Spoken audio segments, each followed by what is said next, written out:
What I'd like to share with you today is a story from the Qur'an, and before I do, just some introductory comments. A lot of stories in the Qur'an have to do with the children of Israel, many of them. And many of the prophets mentioned in the Qur'an are the prophets of the Israelites. But if you compare what's in the Bible and in Jewish literature about their history, and you compare it to what is in the Qur'an about their history, you'll see a huge difference. There's a lot less in the Qur'an. Allah chose in His final revelation to be very selective about which stories He's going to choose for His book. So there's very few stories in the Qur'an, and in fact, some of them aren't even found in Jewish literature, meaning Allah is telling us the lost chapters of Jewish history in the Qur'an. For example, the story of Musa and Khidr in Surah Al-Kahf is not found anywhere in Jewish literature. They don't have it. But it's a story about Musa alayhi salam, and one of the names of the Torah to the Jewish people is Torah Musa. It's the Torah of Musa, and yet one of the stories of Musa that's in the Qur'an is not even found in their tradition. And so the first observation, the thing I want you to think about, is that Allah gave us this book to guide humanity until Judgment Day, starting with guiding Muslims. When Muslims find Allah's guidance and live by it, it will make easier for the rest of humanity to find that guidance and live by it. So the first audience is us, and by extension, that becomes the rest of mankind. And for our guidance, Allah chose one of the key pieces, one of the key devices by which Allah chose to guide us is telling stories and selecting very, very special stories. So before I even start this story, I want you to just set your mind in a certain way. Why would Allah choose these very particular stories? Because these are the stories that are going to repeat themselves throughout the story of humanity. None of these stories are dead. All of these stories are alive. All of these stories replay themselves in newer and newer ways. So we have to look at the stories of the Qur'an not just as something that happened thousands of years ago, we have to look at it as something that might even be happening right now. This is the Qur'an's way of even doing contemporary commentary, a commentary on current affairs, a commentary on our reality. This is the mindset that if you remember nothing else about this lecture, I want you to remember that the next time you engage with a story in the Qur'an. Now I'm going to take you to a little bit of history. Where were the Israelites enslaved? Egypt, very good. And the Egyptians were a massive empire. They were a superpower. And they were in dominant power for thousands of years. They had a huge, huge dynasty and incredible architecture, and they were leading the world. In fact, they were the world's dominant power, and other royalties used to send their children to get their education in Egypt. So they used to get a student visa and go there to study, right? And their architecture was superior to everybody else. Their monuments were superior to everybody else. Their agriculture was superior to everybody else. They had this dominance and this feature in the world. In fact, they were so impressive that later empires, even after the Egyptian empire collapsed, later empires tried to copy the Egyptians or describe themselves as the new Egypt. Right? They're the new Egyptian empire.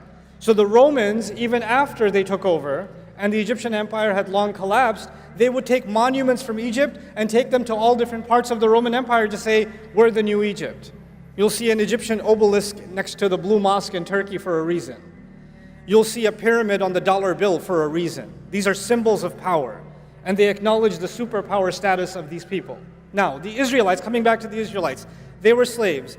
Now, let's talk about the religion of the Egyptians. It's thousands of years old. But one thing that was very important in their religion was the cow. They had many, many monuments and statues and carvings of golden cows. And they had multiple gods. They believed in many gods, and a couple of their gods, one of their gods was a bull, Apis. And another god, which is female, was a cow, Hathor. And Hathor was, they associated, the bull was associated with protection against the enemy. It was associated with power and might and stability. So the more they worship this cow, the more the empire becomes stable and is able to defeat its enemies. And the cow that was the female, the Hathor cow, its symbol was it gives us milk, it gives us the leather, it gives us the meat, it gives us the bones, it tills our soil, it's our mother. Muslims call Allah, one of Allah's names is Ar-Raziq, the provider. For them, the Raziq was the cow. So they worshipped the cow and they revered the cow, and the reason they did it is they want to make sure it rains, they want to make sure they don't get disease, they want to make sure their children are born healthy. In fact, some historians even argue that whenever there's a pharaoh that's going to take over government, the way you can tell that he's legitimately the new king is he has to drink from the sacred cow. He has to have the divine cow's milk for him to be associated with that power. They even believe that the sun rises from the east and the west. A cow carries it from the sun and takes it to the east. It takes it to the west. That's what they believed about the cow. Now, I don't want to give you a lecture about the Egyptian religion, but I do want you to know something about it. The cow was a big deal. The cow was a very big deal. Now, the Israelites were enslaved under the Egyptians for many generations. So there are many generations of Israelites who were born and they don't know what it means to be free. They've never known it. Their father didn't know it, their grandfather didn't know it, their great-grandfather didn't know it. All they know to be is slaves of a master class race that treats them like animals. That's the best case scenario. Many times they treat them worse than animals, and they're used to living like that. That's how their life looks. And they've accepted that as their fate. For many, many generations, this has been going on. And in that environment, another side note that I want you to know is the Israelites are the children of Israel. And Israel, if you go back further up, these are the children of Ibrahim alayhi salam. These are the children of Abraham. Means this, what I'm trying to tell you is these are the Muslims. The Muslims are born of that time. From our perspective, those who believed in those prophets were the Muslims of that time. So we don't call them the Jews of that time. From our perspective, we call them the Muslims of that time. They're being born into slavery under a superpower, and their next generation doesn't even know what it means to be free. They're born under the choke of a superpower. And what happens to young men and women that are raised as a minority, as a degraded, inferior minority that is under the chokehold of a larger superpower? You start thinking to yourself, consciously or subconsciously, man, these people, they have better roads, they have cleaner houses, they have more beautiful clothes, they're so much smarter, look, they're so much healthier, they're so much stronger, they keep on winning and winning, everything about their life is beautiful. My God, they have it all. I mean, they're kuffar, but they're awesome. Look at their streets, look at their neighborhoods, look at their highway system, look at their technology, look at their agriculture, and look at where we live. Fine, we're the believers, but we're also losers. Yes, they are the kuffar, but they are, oh my God, look at them. So they develop this kind of a love-hate relationship with their master. We hate the master because he's enslaved us, but we also kind of love the master because they live the life, man. They live the life. This is the environment in which the Israelites spent many generations. Now, let's fast forward. Allah reveals the message to Musa alayhi salam. There's a conflict between Musa and Fir'aun, and eventually the Pharaoh drowns, and the Israelites are finally free. Yes? They're no longer living in slavery. After being enslaved for generations, now they get a taste of freedom. Now they have a taste of freedom. And in that time, many adventures happened. I'm going to highlight two of them if time permits. I have so many things to share with you about this story, but I'm trying to be as selective as I can because I respect two things. One, the time that I've been given. Two, your attention span. But I do want you to at least take two parts of this story with you that I'm going to just be selective about. Okay. So they're out in the desert. They're free now. And Allah says to Musa alayhi salam that Allah calls Musa alayhi salam to meet with him. So he's going to leave the Israelites behind and he's going to go meet with Allah on the mountain. And the mountain is not that far. The mountain of Tur is not that far. So he leaves them behind. He leaves his brother Harun and he goes to meet with Allah. But he shows up early. He shows up early. And Allah asks him, مَا أَعْجَلَكَ عَنْ قَوْمِكَ يَا Musa. Musa, why did you show up early? What rushed you away from your people? Why did you show up so early? And of course he says, لِتَرْضَى عَجِلْتُ إِلَيْكَ رَبِّي لِتَرْضَى. I rushed to you, my master, so you could be happy. Obviously, if you're going to please Allah, like we go to the masjid earlier for Jum'ah, it's more rewarding, isn't it? So he rushed to Allah to make him happy. I won't go into that part of the story. The part I want you to focus on with me is what Allah tells him. And what he tells Allah. He says, Hum ula'i ala athari. No, they're just a few steps behind me. They're just a few steps behind me. I want you to remember two meanings of that. When Allah said, why did you rush? He said, there's a few steps behind me. Number one, it means they're not that far away. If there's any trouble, I'll just run back down and I can get there in 20 minutes, no problem. That's one meaning. The other meaning is, look, they followed me through the water. They followed me and they fought their fear against the Pharaoh and they crossed this desert with me and they've seen so many miracles. I'm pretty sure they're going to respect my leadership if I'm just gone for 10 extra days. Nothing's going to go wrong. They're still on my footsteps. They're still, I'm pretty sure they're going to be okay. And Allah says, actually, Samiri, there's a fellow named Samiri, a foreign name actually. He has put them in trouble. He's confused them. He's created chaos among them. So now I'm going to take you to Samiri and what chaos was created. While Musa alayhi salam was gone, this fellow Samiri, basically what he does is he collects all of their gold. Whatever gold they had from all their savings, they collected and they ran off from Egypt. And somehow he collects all of it from them, melts it down, and turns it into the statue of a guess what? A golden baby cow. A golden cow.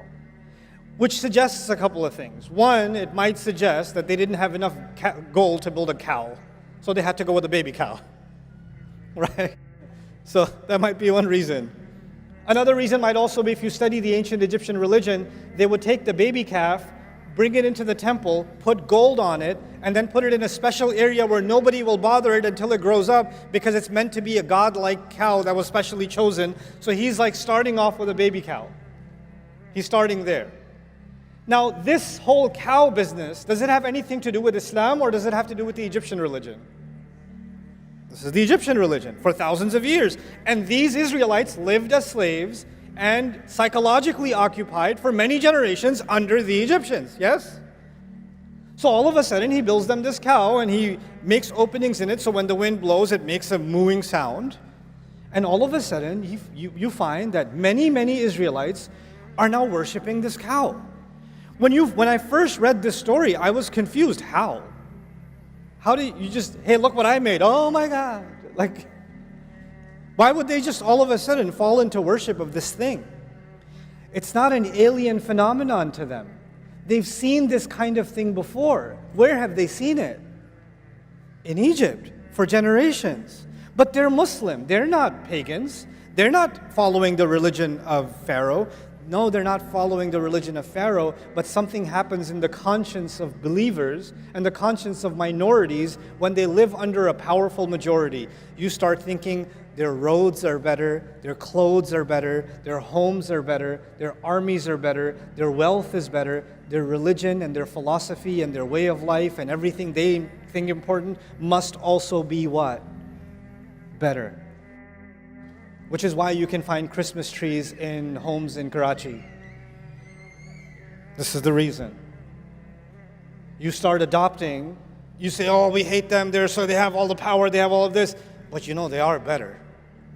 They are, and you start taking some of those values and you start mixing them in with your religion. And you say to yourself, well, I mean, if they became a superpower, obviously they were doing something right. And if they keep praying to these cows to protect them and to nourish them, clearly they got protected and they got nourished. So it's not like they're all wrong. Fine, I'm Muslim, but I mean, I don't want to take my chances. It can't be, it's not like I'm leaving Islam. It's just a little bit, it's shirk with a lowercase s. Right? It's not that bad. So they tell themselves that this is okay. Anyway, so as they do this, and they accept this cow for worship and all of that, Musa alayhi salam comes back and he's absolutely shocked, right? And the reason I wanted to share this story with you is two parts. One part of it is, why did Samiri do this? What got into him? Like, what was his agenda? We need to understand Samiri because he's important enough that Allah named him in the Qur'an. Like, that's a big deal. Most people don't get named. He got named.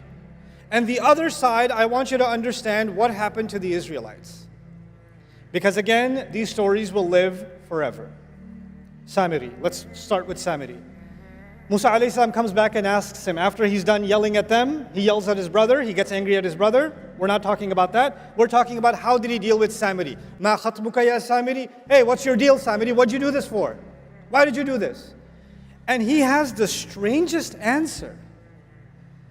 He said, قَبَضْتُ قَبْضَةً مِّنْ أَثَرِ الرَّسُولِ. He said something that I found very confusing. He said, I grabbed a handful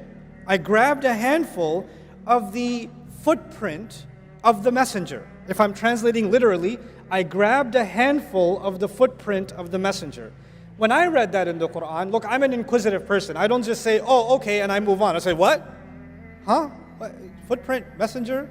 The messenger's all the way up. Did he follow Musa alayhi salam and grab some dust of his footprint? What's going on? Then you read the commentaries and you find many people commenting, many mufassirun commenting, that he somehow saw Jibreel alayhi salam on a horse.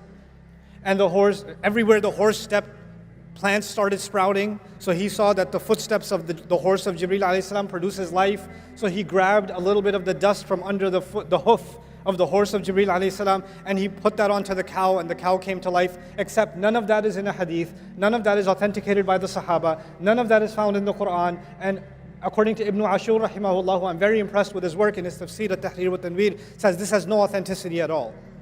Even goes against the text of the Qur'an. So then what does it mean that I grabbed a piece of the footprint of the messenger? I'd like to offer an alternative understanding. You remember I said the word athar. Musa alayhi salam was with Allah. Allah said, why did you come so quickly? He said, they're right behind my footsteps. Remember footsteps? Hum ula'i ala athari. And it meant two things. It meant footprint. What else did it mean? That they're closely following me.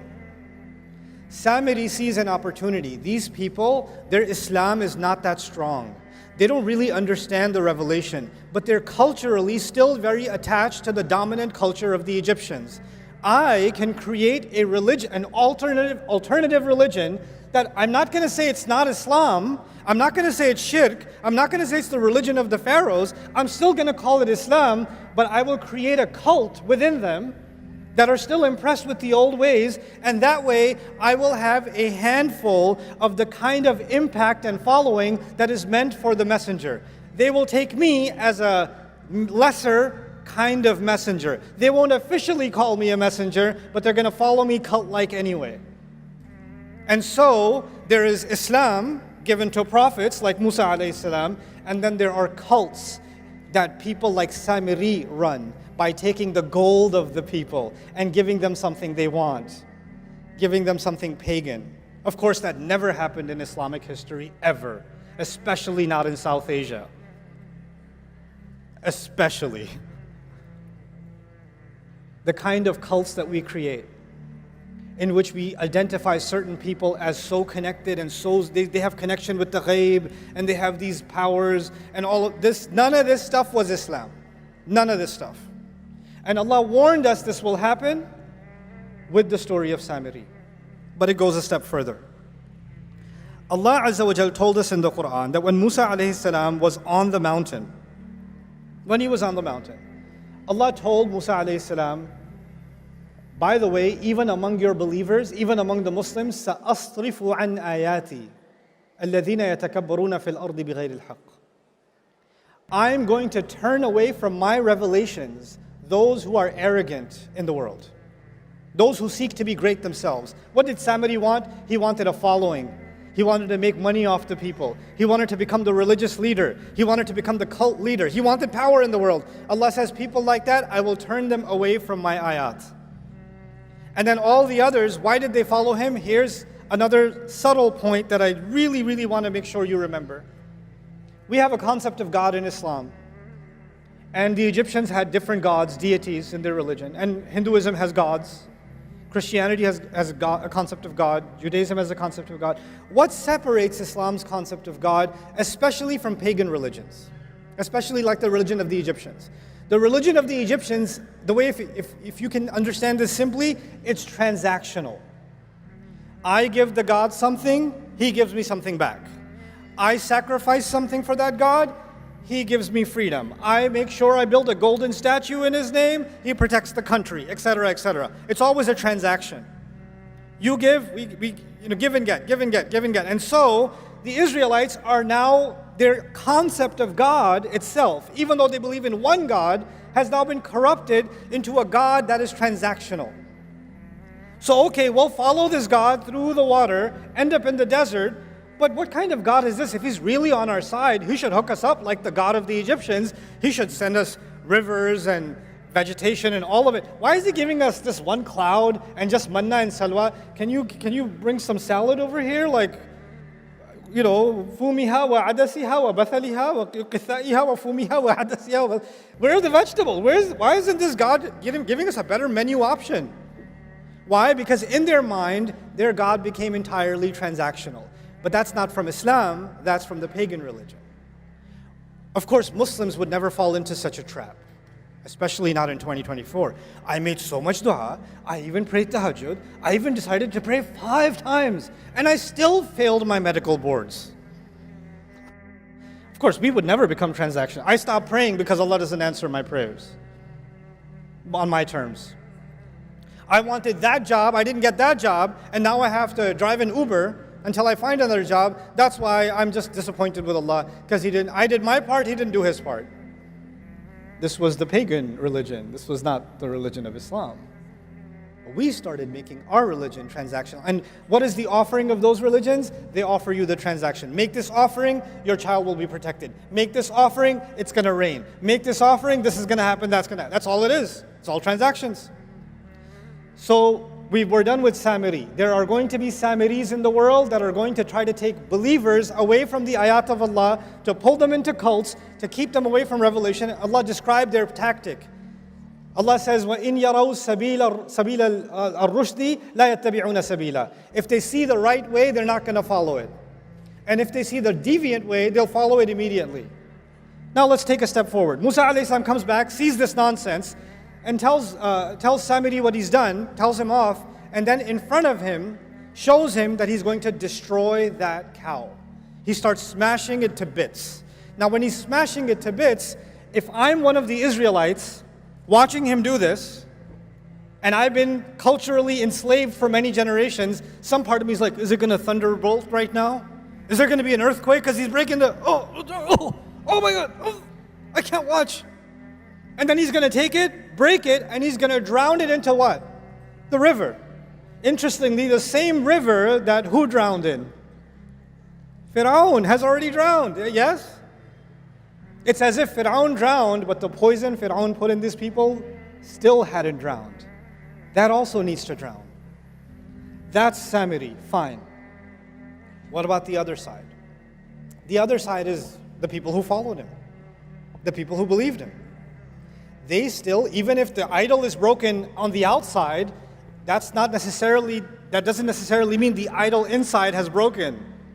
They still possibly believe it. So Allah reveals this interesting test to them that I had my beloved friend Ibrahim recite. Allah commands you to slaughter a cow. He tells the Israelites, you need to slaughter what? All of you are going to slaughter a cow. Now, okay, Samiri will face the curse of the cow that he wrecked. But now all of you better slaughter your cow. What is that going to prove? You no longer have any special connection with the cow. The idol worship that is inside you, hiding somewhere, needs to be broken. The cultural colonization that you're still living under needs to be broken. It needs to be slaughtered.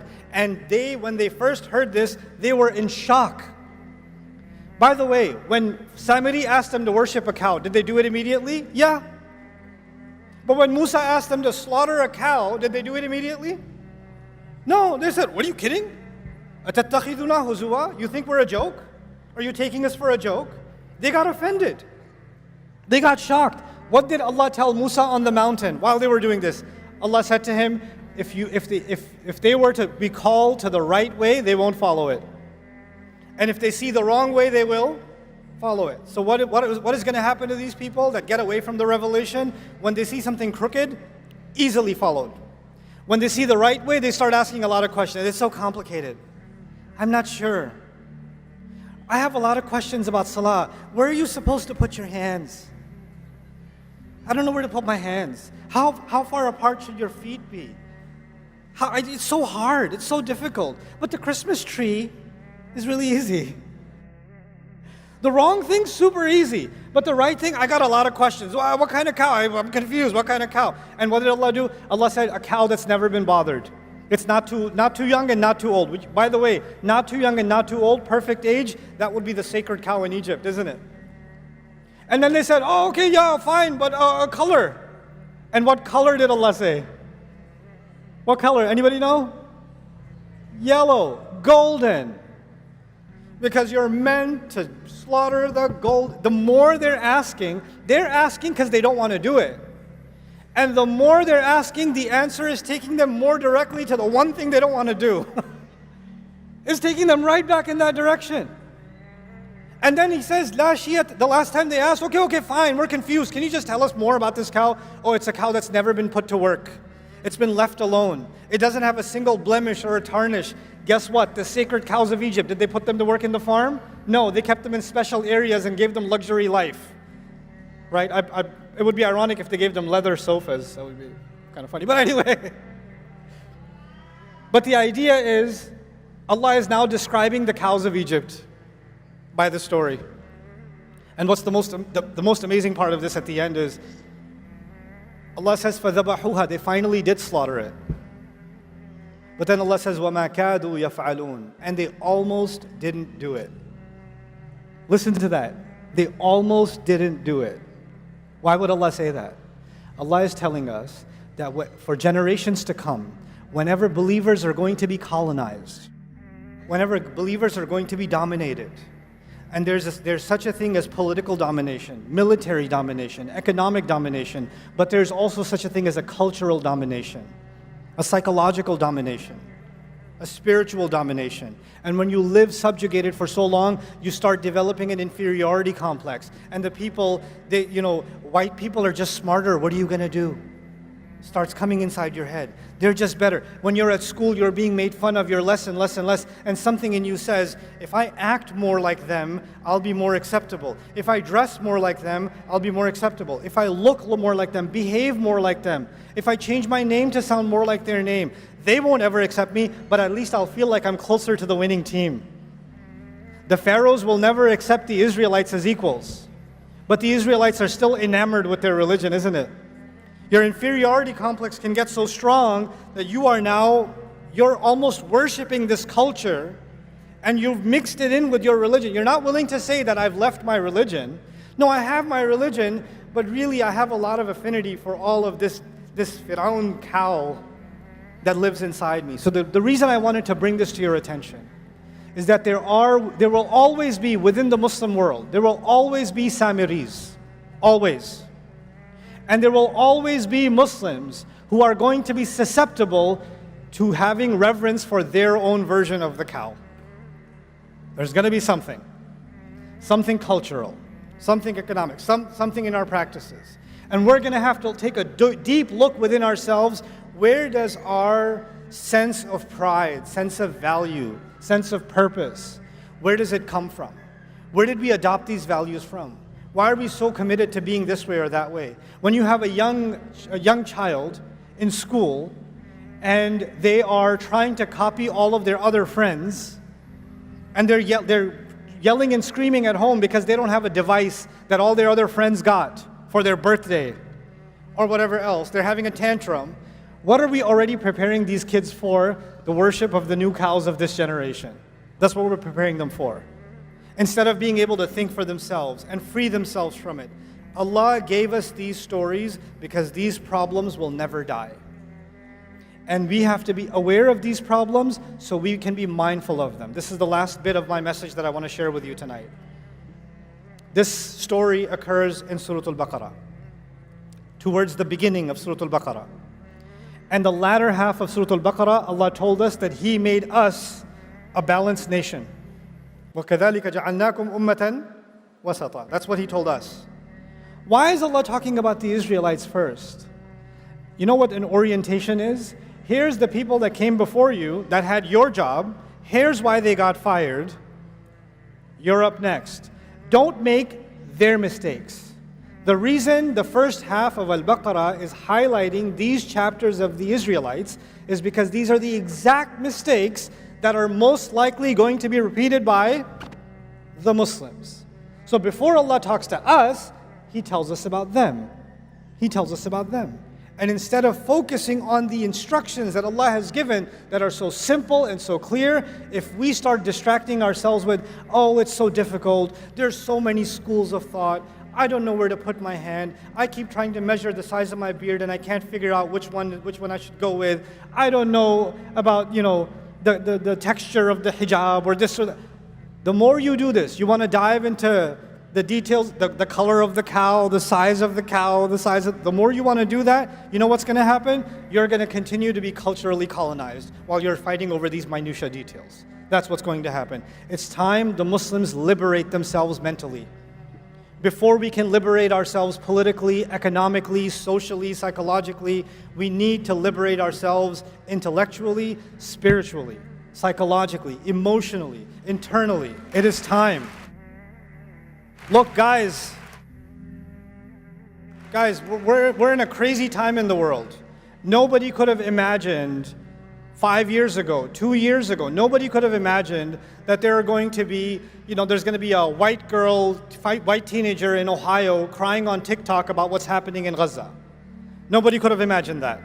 That was come on, what are you talking about? What universe are you talking about? Right? The world has changed. What's remarkable about the world today? There's a new level of awareness, and that will never go back. There's a new level of awareness of political injustice. But you know what? Take that as a sign. If the world can wake up to something that was happening in front of their eyes and they were blind to it for 70 years, and now they're waking up to it, well, you know what, Muslims, you have potential. You can wake up to what's in Allah's book.